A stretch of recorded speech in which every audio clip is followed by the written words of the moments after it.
Bismillah, Assalamualaikum warahmatullahi wabarakatuh. Alhamdulillahilladzi qaddarana wa nakuna minal insanil kamil walladzi qadana bil bashar walladzi arsala rasulahu bihuda wa dinil haq yahdiyana ila subulis salam wa bi qudratihi nastaqdiruhu kullal khair wa bi qadarihi nashkuruhu ala kullil ahwal. Allahumma shalli wa sallim wa barik ala man 'allamana bil qadri wal qada, ala man arsyadana ila aqwamit turuq, wa shalli wa sallim wa barik ala man ittaba'al huda min ashabihi as-siddiqin wa ala alihi wa sahbihi wa man tabi'ahum bi ihsani ila yaumiddin wa ba'd. Ma'asyiral muslimin, bapak-bapak, ibu-ibu, para santri yang mudah-mudahan senantiasa dirahmati Allah Subhanahu wa taala. Insyaallah malam ini kita akan membahas sesuatu yang penuh tanda tanya. Sebelum kita bacakan ayat-ayatnya, apakah bisa kita menjadi burung terbang yang terbang kemana saja? Bisakah kita nanti menjadi presiden, gubernur, bupati, atau orang kaya? Bisakah kita merubah jenis kita yang laki-laki menjadi perempuan, yang perempuan menjadi laki-laki? Dan berbagai pertanyaan-pertanyaan itu ternyata itu adalah bagian ciri seorang mukmin. Karena Allah Subhanahu wa taala melalui Rasulnya menetapkan bahwa rukun iman yang terakhir menika iman kepada takdir, syarrihi wa khairihi, takdir yang kita senang ataupun takdir yang kita tidak senangi. Termasuk juga iman kepada qada. Nah, apa itu takdir senang, takdir yang tidak disenangi, dan juga masalah qada. Ini penting karena sering sekali umat Islam itu termasuk pulau lemahnya adalah di iman kepada takdir syar'ihi. Tapi kalau takdirnya baik pasti turun sedaya. Panen bagus pasti senang sedaya ya. Iman cepat iman. Hujan, wah saya kira mulai hujan misalnya matanya pasti senang.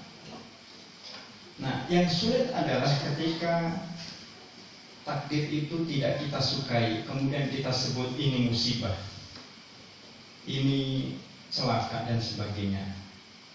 Itu sebelum kita melanjutkan kajian itu, dan sedikit memang tadi materi ini diminta oleh Ustaz Sabiji, materi nopo, takdir mawon. Pas kemarin kita malam Kamis itu biasanya kalau enten kajian online untuk jamaah Bandung dan Jakarta itu materinya sama tentang takdir dan tanya jawabnya lumayan cukup seru. Ini mengulang lagi. Tapi pas penjenengan pasti buatan direngke, jadi insya Allah ini materi baru nanti pulau itu. Coba kita baca. Saya awali terlebih dahulu surah Al-Furqan ayat 1 dan 2. A'udzu billahi minasy syaithanir rajim. A'udzu billahi minasy syaithanir rajim. Bismillahirrahmanirrahim. Bismillahirrahmanirrahim. Tabarakalladzi nazzala al-furqana 'ala 'abdihi. Tabarakalladzi nazzala al-furqana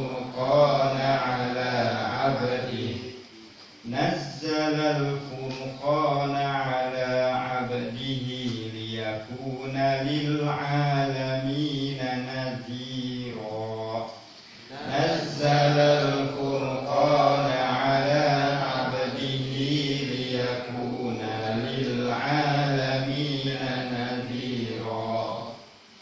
Alladzi lahu mulkus samawati wal ardh. Alladzi lahu mulkus samawati wal ardh. Lahu mulkus samawati wal ardi wa lam yattakhidh walada. Lahu mulkus samawati wal ardi wa lam yattakhidh walada. Wa lam yattakhidh waladan wa lam yakun lahu syarikun fil mulk. ولم يتخذ ولدا ولم يكن له شريك في الملك. ولم يكن له شريك في الملك وخلق كل شيء فقدره تقديرا. ولم يكن له شريك في الملك وخلق كل شيء فقدره تقديرا. اللهم ارحمنا بالقرآن. صدق الله. Tabarak, maha suci Allah, alladzi nazzalal furqan, yang telah menurunkan al-furqan, yaitu pembeda mana yang baik dan mana yang benar. Al-Furqan juga nama Al-Quran.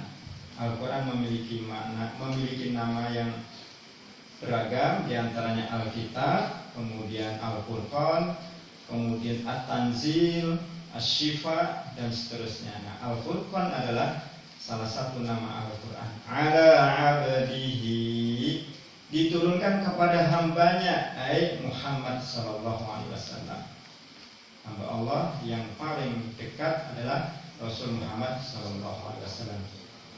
Liyakuna lil alamin nadhira, diturunkannya Al-Qur'an kepada Nabi Muhammad sallallahu alaihi wasallam bukan untuk minteri Nabi saja, bukan untuk diri Nabi, tetapi liyakuna lil alamin nadhira, untuk menjadi peringatan bagi seluruh umat. Alamin diartikan seluruh umat.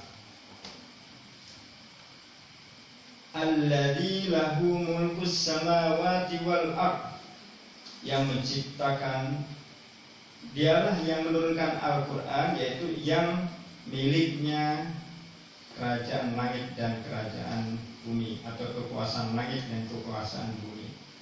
Penguasa langit dan penguasa bumi, dialah yang menurunkan Al-Quran. Walam yattakhid walada, dan Allah juga tidak mengangkat anak, jadi tidak beranak dan tidak pula diperanakkan. Walam yakun lahu syarikun fil mulk, dan Allah subhanahu wa ta'ala dalam kekuasaannya tidak ada yang bantu. Syarik ini bantu, membantu. Tidak ada sekutu, tidak ada yang membantu. Jadi menciptakan langit dan bumi sendiri, kemudian memberi rezeki hamba-hambanya sendiri, menentukan takdir sendiri, ngurusin hamba-hambanya sendiri, segala sesuatu sendiri. Maka disebut dengan sifatnya Al-Qayyum, yaitu berdiri sendiri. Artinya tidak ada satupun yang membantu Allah, dan Allah tidak butuh bantuan kepada siapapun. Wa khalaqa kulla syai'in faqaddarahu taqdira. Nah, ini garis besarnya. Dan Allah ciptakan segala sesuatu, karena segala sesuatu sifatnya umum. Semua, baik itu benda mati, benda hidup, benda di langit, benda di bumi, benda di laut, tumbuh-tumbuhan, manusia, hewan, batu, dan segala macam yang diciptakan oleh Allah Subhanahu wa taala, faqaddarahu taqdira. Semua itu diciptakan sesuai dengan takaran atau ukuran. Qaddara ini ditentukan, taqdira ukurannya. Jadi segala sesuatu pasti sudah diukur oleh Allah Subhanahu wa taala. Misalkan kita orang Indonesia tingginya antara 160, 170, paling banter 180 pun jarang, maka sesuai juga paras wajahnya, tulangnya, kakinya, kepalanya itu sudah disesuaikan dari sisi fisik. Belum lagi dari sisi non fisik seperti cara berpikirnya, kemudian perasaannya, kemudian berbagai macamnya. Maka orang Indonesia kalau dibandingkan orang-orang luar seperti orang Arab itu kita lebih sensitif, lebih bahasa istilahnya itu bahasa anak muda itu apa? Baperan, lebih mudah baper. Beda kalau orang Arab itu diomeli juga tetap berguyu mawali. Nah kenapa? Karena memang Allah qadarul takdir, disesuaikan. Nah dari ayat ini sebetulnya banyak sekali ayat tentang takdir. Ayat ini bisa kita pahami bahwa tidak ada satupun ciptaan Allah yang tidak diciptakan sesuai dengan kadarnya dan ditentukan ukurannya. Kemudian di dalam hadis Nabi SAW disebutkan bahwa di antara rukun iman itu yang keenam adalah al-imanu bil qadari khairihi wa syarrihi. Iman kepada takdir, baik itu yang kita sukai atau yang tidak kita sukai. Dan al-imanu bil qada, iman dengan qada. Nah sekarang apa bedanya takdir dengan qada menikah? Qada itu ngeten.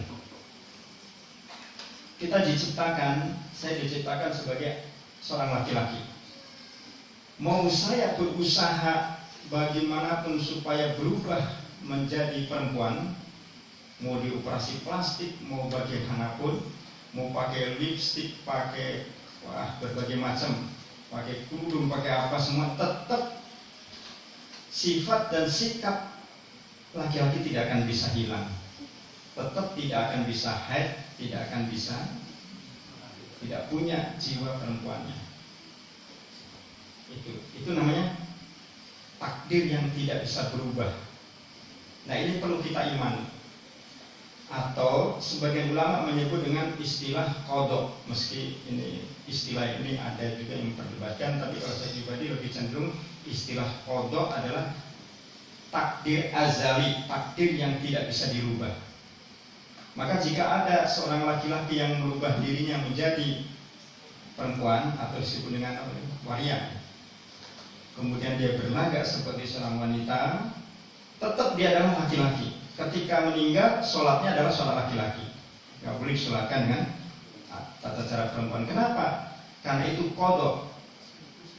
Fisiknya saja yang dirubah, tetapi hakikatnya masih dia laki-laki. Maka para ulama sepakat orang yang merubah fisiknya seperti itu, maka tetap dia harus disolatkan seperti halnya laki-laki, dikafani dan sebagainya sebagaimana laki-laki.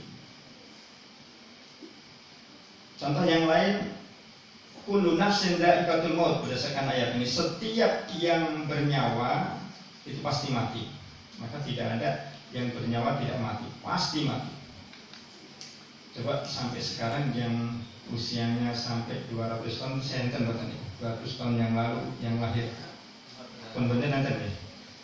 Yang satu seket enten. Yang 500 tahun pun buatan enten. Karena itu sudah dinas oleh Allah Subhanahu wa taala, kullu nafsin dha'iqatul maut. Nah ini adalah ayat tentang qada. Setiap yang bernyawa pasti mati. Udah, ini hukum tidak bisa berubah atau disebut dengan istilah takdir azali. Tidak mau dia pakai alat bantu, dia pakai apapun, sampai dia doa siang malam supaya usianya dipanjangkan sampai 1000 tahun, tetap gak akan bisa.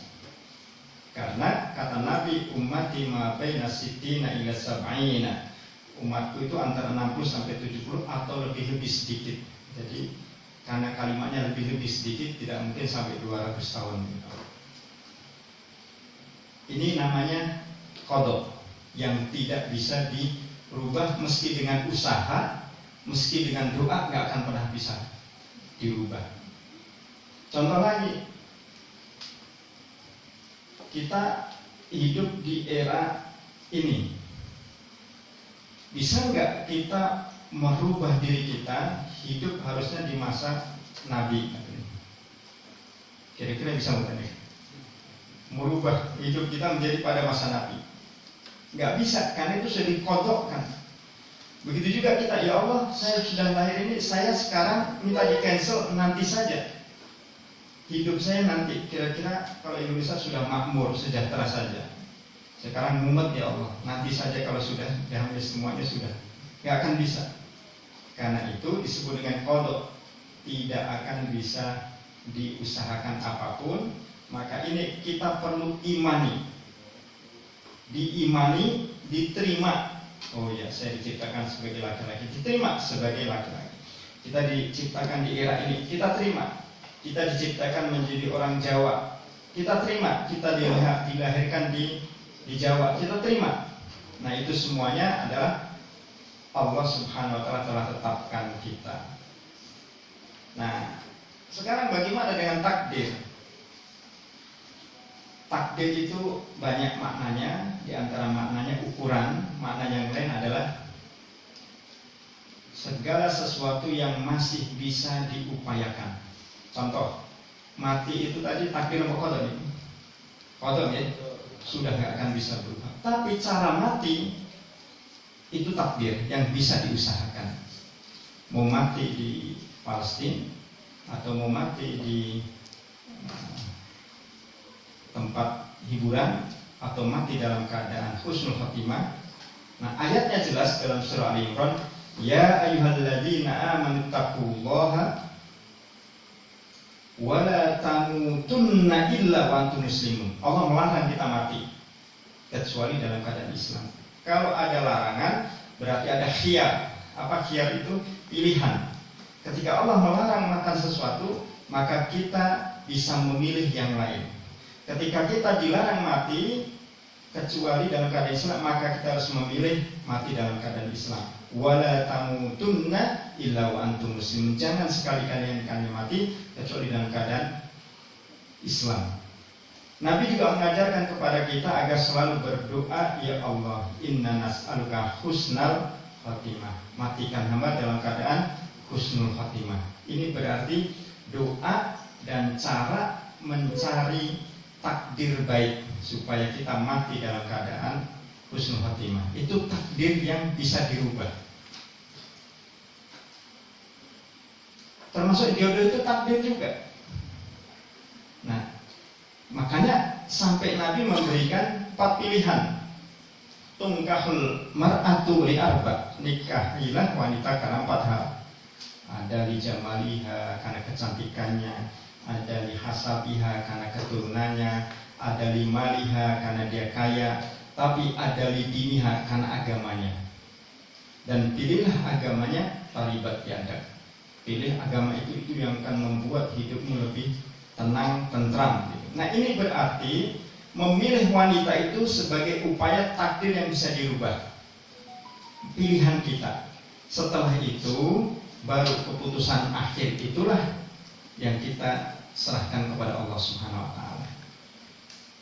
Begitu juga dengan hidup kita. Kita pengen kalau mau jadi apa? Pengusaha, PNS, polisi, tentara, pejabat, pegawai.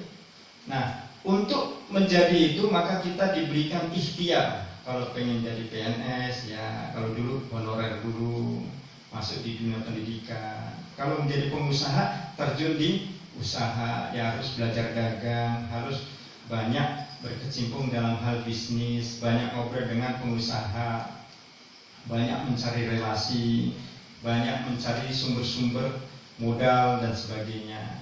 Kalau ingin menjadi pejabat, jangan jauh-jauh dari politik.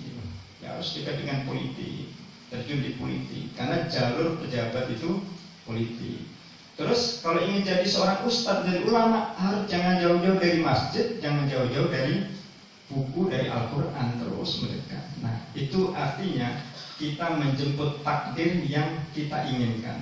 Maka nanti Allah Subhanahu wa Ta'ala tentukan di akhir. Itulah yang disebut dengan takdir. Bisa dirubah dengan usaha dan doa semaksimal mungkin. Tapi kalau qada itu sudah apa? Sudah nggak bisa diapa-apakan. Kita sudah ditetapkan oleh Allah Subhanahu wa Ta'ala bahwa kita ini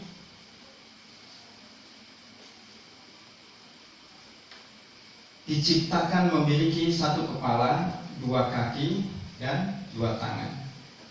Ini sudah qada Allah SWT. Sudah kita imani saja. Tetapi untuk takdir, kita diciptakan oleh Allah memiliki kepala. Nah, mengisi kepalanya ini mau diisi apa? Mau diisi ilmu, mau diisi hal-hal yang negatif atau apa? Nah, itu pilihan. Maka nanti kita akan jalan hidup kita akan kemana? Tangan kita sama dua diciptakan oleh Allah. Nah, sekarang tangan kita ini mau kita gunakan apa? Kaki kita akan kita gunakan apa? Nah, itulah menyebut takdir.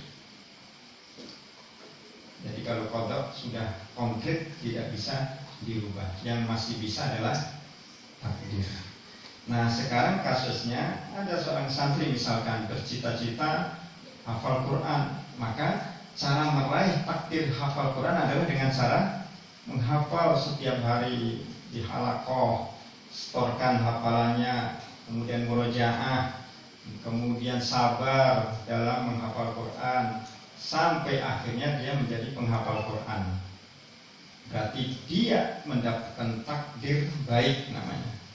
Takdir khair, takdir yang sesuai dengan usahanya.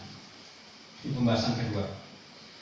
Tapi ada santri yang dia pengen menjadi penghafal Quran, sudah menghafal setiap hari, sudah dia tiap hari itu halaqahnya rajin dan sebagainya. Ternyata sudah lulus belum hafal juga, nggak selesai hafalannya. Targetnya meleset. Karena berbagai hal diuji oleh Allah sakit sehingga tidak bisa menghafal. Nah, ini namanya takdir syarr, takdir yang tidak sesuai dengan keinginan kita. Nah, dua-duanya ini ketika sudah sampai kepada hasil, Rasul bersabda dalam sebuah hadis sahih, ajaban li amril mu'min. Sungguh menakjubkan peringatan seorang mukmin. In asobathu sarra syakura wa in asobathum dharra sabara. Kalau dia mendapatkan sesuatu yang baik, yang nikmat atau takdirnya itu sesuai dengan keinginannya, dia bersyukur. Alhamdulillah, selama ini upaya saya, doa saya, kesungguhan saya benar-benar tercapai. Ya Allah, hamba bersyukur padamu. Hamba kemudian bernadar, hamba bersedekah, hamba buktikan rasa syukur. Nah, itu syukur karena kita mendapatkan takdir baik. Dan ini banyak orang mengimaninya.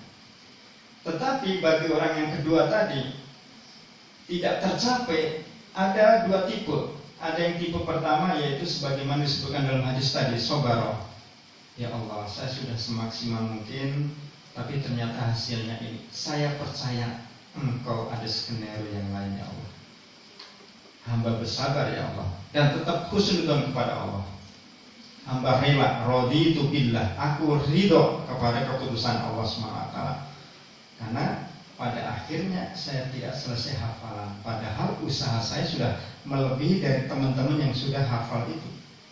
Ternyata Engkau berikan hamba ujian sehingga tidak bisa menyelesaikan hafalan itu. Berarti itu adalah takdir syarr. Takdir syarr itu takdir yang tidak sesuai dengan keinginan kita. Targetnya adalah sabar, menerima kenyataan. Ya Allah, mudah-mudahan Engkau berikan hamba kesabaran dalam menerima takdir ini.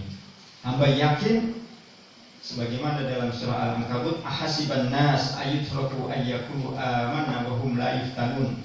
Apa manusia itu cukup hanya berkata iman tanpa harus diuji? Tidak, semua pasti diuji. Setiap orang beriman pasti diuji. Nah, barangkali Allah ada maksud lain supaya kita mendapatkan anugerah atau kesempatan-kesempatan yang lain. Nah, itulah disebut dengan takdir syar. Maka dua-duanya kita harus imani. Kalau yang baik kita harus syukuri. Kalau yang tidak sesuai dengan keinginan kita kita bersabar. Tapi ada tipe orang yang kedua, dia hanya mengimani kalau hasilnya itu baik, sesuai dengan keinginan. Kalau hasilnya tidak sesuai, dia akan begini, ya Allah, kipir, jadi ya wis usaha maksimal kok enggak. Ini maksud ini gimana? Ini enggak adil Allah. Kurang apa saya? Ini enggak bisa ya Allah. Dia usaha seperti itu, saya lebih dari itu. Dia ibadahnya, saya lebih dari itu. Saya siang malam puasa dan sebagainya. Tapi kenapa kok saya tidak?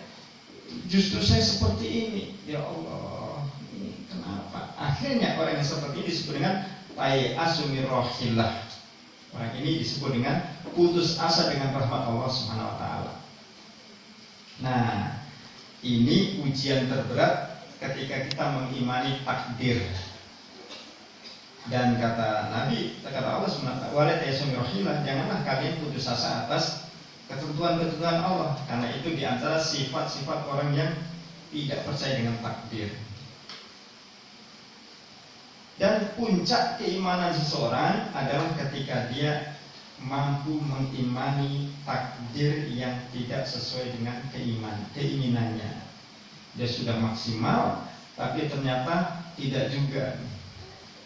Seorang pemuda misalkan atau pemudi, dia mengidamkan untuk menikahi seseorang. Dia sudah berusaha semaksimal mungkin, sudah pendekatan, sudah berbagai macam cara, doa, pendekatan ini itu. Ternyata menikahnya bukan dengan si fulan tadi. Nah, itu namanya takdir yang tidak sesuai dengan keinginan. Apa yang sudah lakukan? Bersabar dan husnudzon kepada Allah Subhanahu wa taala. Ternyata Allah punya rencana yang lain. Nah, dengan berpikir positif, maka insya Allah kita akan mendapatkan jalan-jalan kebaikan yang lain. Kita akan mendapatkan anugerah-anugerah yang lain. Mungkin di sana kita sedang disediakan sesuatu yang lebih indah, yang lebih baik dari apa yang kita inginkan. Nah, itulah diantara sikap orang terhadap takdir yang tidak sesuai dengan keinginannya. Kalau takdir sesuatu yang kita inginkan sudah pasti namanya senang ya. Dagang pokoknya laris. Targetnya dapat sekian. Ternyata melebihi target, pasti kita senang. Nah, itu biasa. Itu takdir hal biasa. Nabi SAW, beliau adalah seorang yang paling dikabulkan doanya dan paling dekat dengan Allah SWT. Beliau mengajarkan kepada para sahabatnya untuk mati syahid. Dan beliau sangat merindukan mati syahid, mati di medan perang. Sampai-sampai beliau ikhtiarnya apa? Setiap perang, kan ada perang yang disertai Nabi, ada yang perang yang tidak disertai Nabi. Kalau perang yang disertai Nabi namanya Ghazwah. Ghazwah, jamaknya Ghazwat. Tapi kalau perang yang tidak disertai Nabi itu namanya Sariyah. Sariyah itu berarti perang yang Nabi tidak hadir tapi cukup mengutus sahabat untuk mewakili beliau. Tapi kalau ketika beliau hadir namanya Ghazwah. Dan ketika Ghazwah, Nabi selalu berada terdepan. Contoh pada perang Uhud, sampai Nabi itu hampir terbunuh. Berapa luka yang mengenai beliau? Tumbak, panah, pedang itu sudah banyak sekali mengenai badan beliau. Tapi beliau tidak gentar. Sampai-sampai ada isu Muhammad meninggal, karena Nabi sudah parah sekali, berdarah-darah. Dan kemudian ada seorang sahabat yang wajahnya mirip, suaranya mirip, perawakannya mirip, yang bernama Mus'ab bin Umair.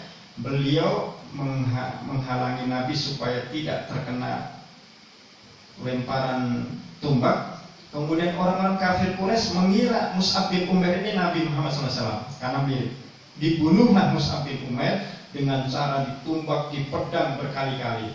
Kemudian beliau gugur, Mus'ab bin Umair. Seketika itu tersiar kabar Muhammad telah wafat, Muhammad telah mati, Muhammad telah mati. Tersebar Nabi Muhammad telah mati. Karena orang kafir melihat Mus'ab bin Umair mirip sekali dengan Nabi SAW. Nabi pun sedih. Nah, tapi pada akhirnya Nabi wafatnya di mana? Ternyata wafatnya Nabi di pangkuan Aisyah radhiyallahu anha, di juga pangkuan Fatimah putrinya, di tempat tidur, bukan di medan perang. Padahal Nabi sangat ingin wafat mati syahid. Nah, itulah ketetapan Allah Subhanahu wa ta'ala. Kenapa Nabi kok tidak meninggalnya di medan perang, tapi Nabi meninggalnya di tempat tidur? Pasti Allah punya rahasia-rahasia.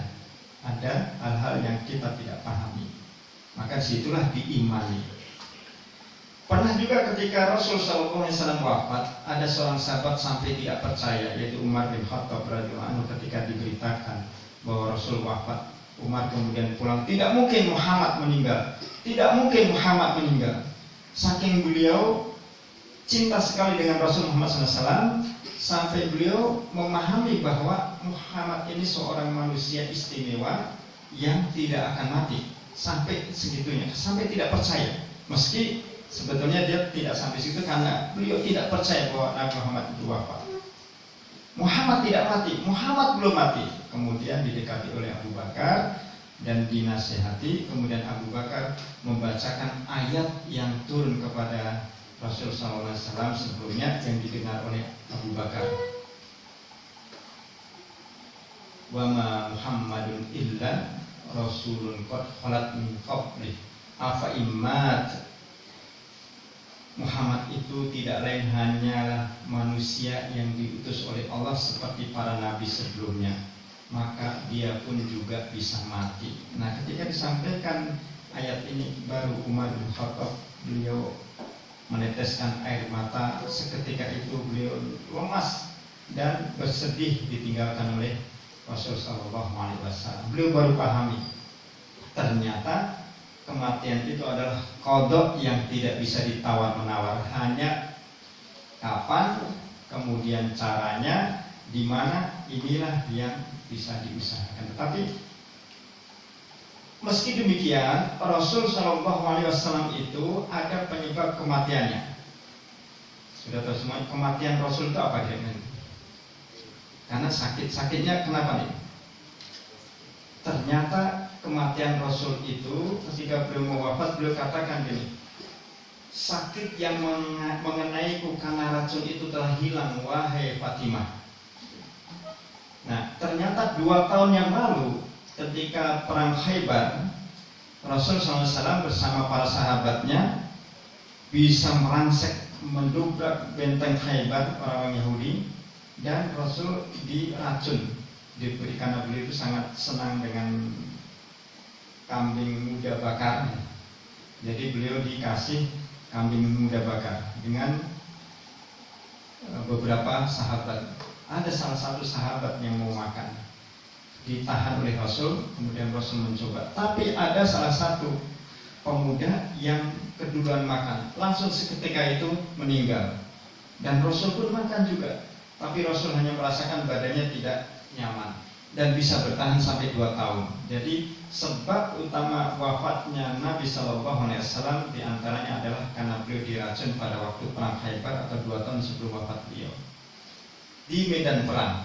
Berarti wafatnya Nabi, meski secara fisiknya beliau di atas kasur, tapi penyebabnya juga di medan perang. Seperti itu. Begitu Allah membuat skenario yang begitu indah. Nah, itulah takdir yang ditempuh hingga akhirnya Allah memberikan sesuai dengan keputusan Allah Subhanahu wa ta'ala. Dalam surah Ar-Ra'd ayat 11 itu ditegaskan juga, innallaha la yughayyiru ma biqaumin hatta yughayyiru ma bi anfusihim. Allah tidak akan merubah satu kaum, maksudnya tidak akan merubah takdir seseorang sampai mereka merubahnya sendiri. Maksudnya, kalau seseorang pengen kaya, wah aku pengen jadi konglomerat, apa yang kamu lakukan? Yang saya lakukan ya sudah duduk-duduk sambil menghitung kalkulator, sambil ngonsep-ngonsep, sambil merenung. Terus apa yang dilakukan? Ya, itu aja. Maka itu tidak mungkin akan mengantarkannya menjadi seorang konglomerat, karena jalan menuju konglomeratnya tidak dilakukan. Dia hanya berhayal, itu namanya at-tamanni, hanya berhayal, tidak ada pergerakan. Kecuali dia mungkin main apa itu, game online gitu, atau judi online, itu pun juga belum tentu dapat. Mungkin yang rugi mungkin lebih banyak gitu. Nah, itu jadi ketika seseorang ingin menjadi kaya raya, maka dia langkah pertama adalah dia harus terjun di sumber di mana cara menjadi kaya. Dia bisa pelajari orang-orang kaya itu apa yang mereka lakukan. Orang kaya itu rata-rata mereka dulunya ternyata pedagang asongan. Oh, dulu dia ternyata pedagang pinggiran. Oh, ternyata dulu ini. Kemudian melangkah seperti ini, sabar, akhirnya menjadi mempelajari sejarah orang terdahulu. Wa tilkal ayyamu nudawiluha bainan nas. Kita melihat bagaimana peralihan atau roda berputar. Bagaimana pada hakikatnya hampir sama. Orang bisa kaya itu dia langkah-langkahnya tidak jauh dari langkah-langkah orang terdahulu sampai sekarang. Jadi bagaimana menjadi kaya? Ya tentu dia berusaha dan dibarengi dengan doa. Tapi ada juga orang yang berusaha bisnis dan sebagainya tapi tidak kaya. Nah, itu namanya takdir syar yang harus beliau sabar. Nah, ketika orang sabar pasti Allah akan ganti. Kapan gantinya? Wallahu a'lam bishawab. Ketika seseorang ingin menjadi politikus misalkan, ingin menjadi, sekarang kan sudah mulai masa-masa politik nih, ingin jadi gubernur misalkan, tapi hanya keinginan, tidak ada langkah konkret, ya nggak akan ada yang lamar, nggak ada yang akan ada yang lamar dia untuk menjadi seorang, kecuali dia punya sesuatu yang dibutuhkan untuk itu.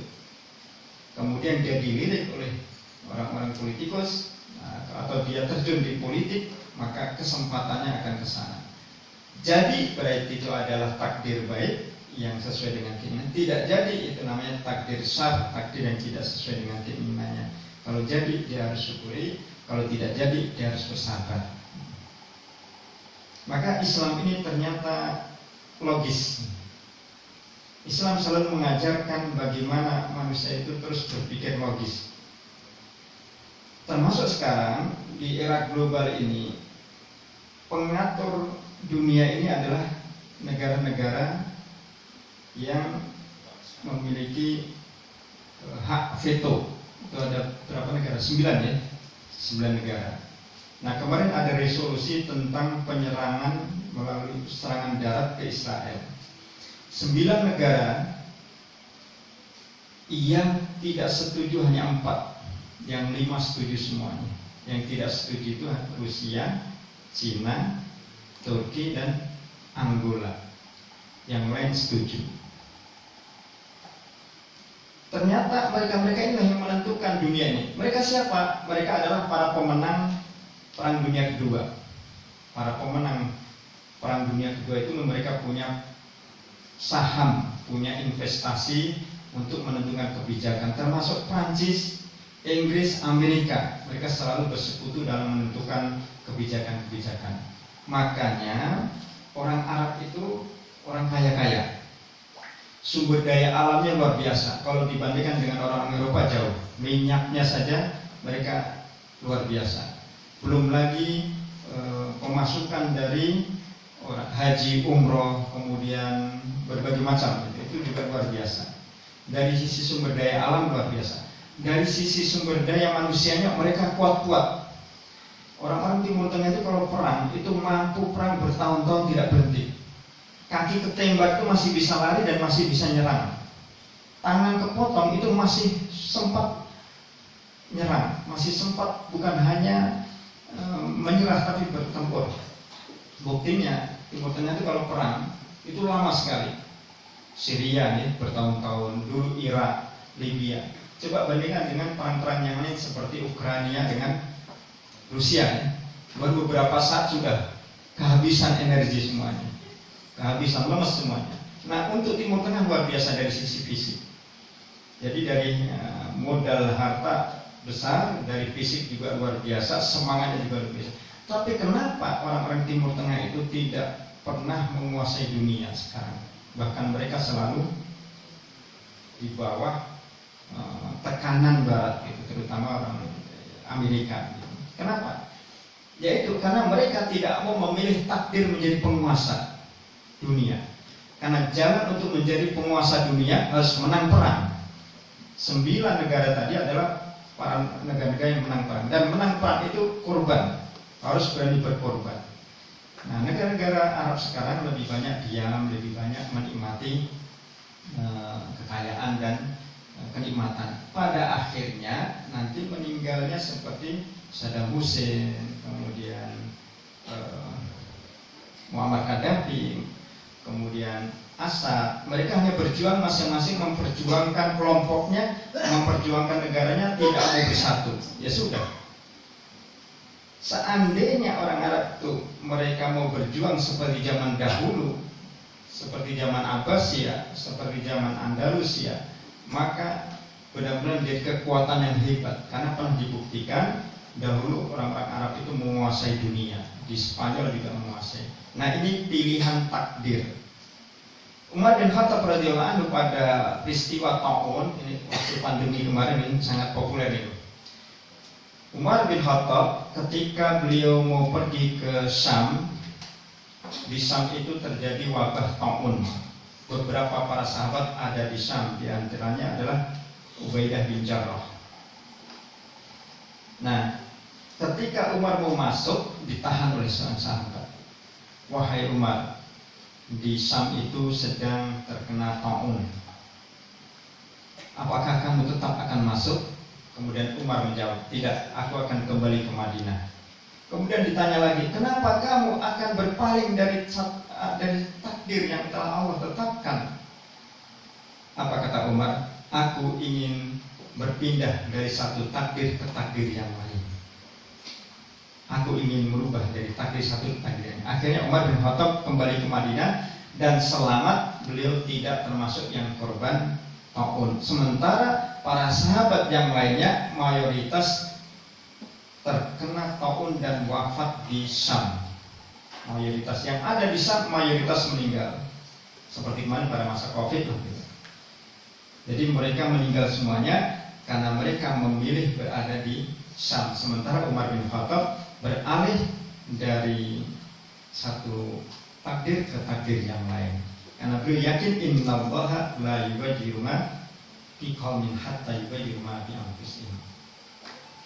Umar bin Khattab orang yang sangat ingin meninggal dalam keadaan syahid dalam peperangan.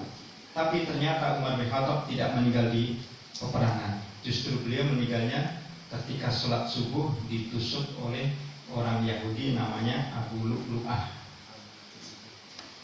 Ketika sholat subuh dibunuh.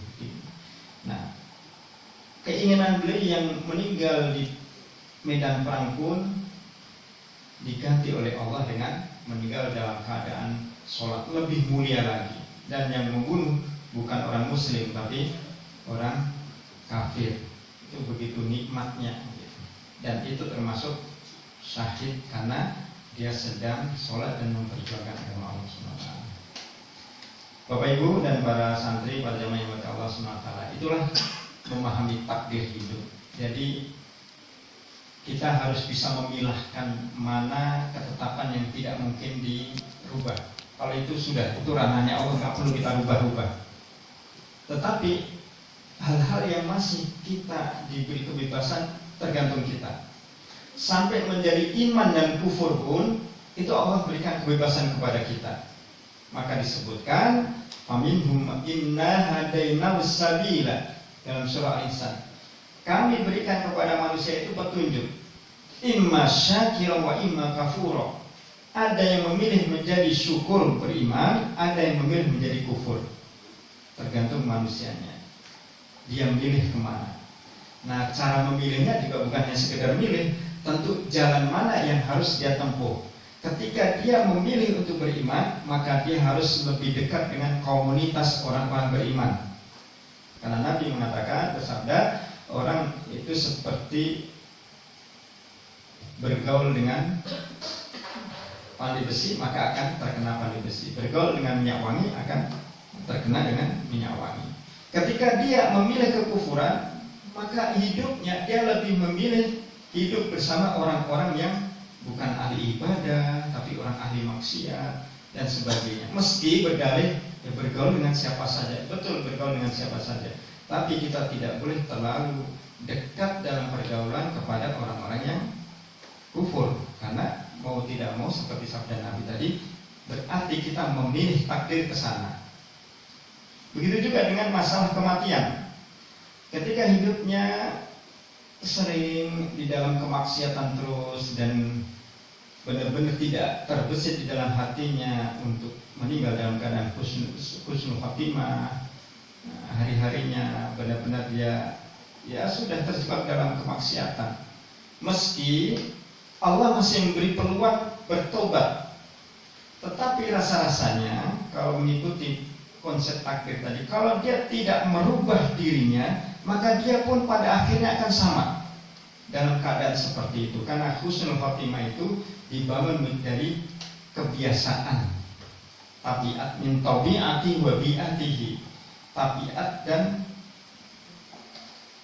tabiat wa bi'ah, yaitu lingkungannya.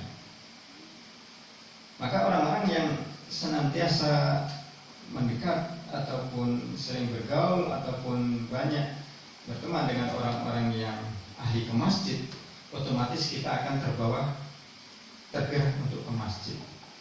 Tetapi sebaliknya, kalau kita banyak bergaul dengan orang yang tidak ke masjid dan rasanya berat sekali untuk ke masjid saja, berat sekali hati kita. Kadang-kadang aduh nggak enak, dan ninggalin teman-teman nggak enak dan sebagainya. Meski seseorang nanti dia akan ditentukan bagaimana iktikadnya dan niatnya. Tetapi pada umumnya takdir itu ditempuh melalui jalan yang begitu panjang. Itu barangkali yang bisa kita kaji pada malam ini sebagai kesimpulan bahwa Allah Subhanahu wa taala telah menetapkan sesuatu yang tidak lagi bisa dirubah, maka kita cukup imani, kita syukuri, kemudian kita terima itu. Kemudian Allah juga masih beri peluang kita untuk memilih jalan hidup. Tergantung kita, mau kita menjadi apa nanti, mau kita mati dalam keadaan apa, mau kita seperti apa, maka kita harus memilih antara keduanya. Dan ketika memilih, maka kita harus melangkah tahapan-tahapan yang menuju pada tujuan itu. Kalau kita ingin memilih mati husnul khatimah, maka kita harus mulai dari saat ini memperbanyak istighfar, memperbanyak doa minta husnul khatimah, kemudian memperbanyak ibadah sunnahnya, kemudian meminimalisir kemaksiatan. Dengan demikian Allah Subhanahu wa taala mudah-mudahan ridho kita berada pada takdir husnul khatimah. Sebaliknya, seseorang yang tidak peduli dengan kematian husnul khatimah, maka tidak ada upaya sama sekali untuk meraihnya, dan usaha-usaha ke arah sana itu cuek. Maka wallahu alam, syukur-syukur kalau dia dalam keadaan husnul khatimah. Tetapi kalau tidak dalam keadaan husnul khatimah, sesuai dengan jalurnya. Karena innallaha la yadlimu mithqala dzarrah, Allah tidak akan merugikan seseorang sebesar zarrah pun. Itu barangkali yang bisa kita simpulkan. Mudah-mudahan menambah keimanan kita dengan takdir, iman kepada takdir ya, iman yang keenam, dan semakin menjadikan kita yakin kepada Allah Subhanahu wa taala. Wallahu a'lam.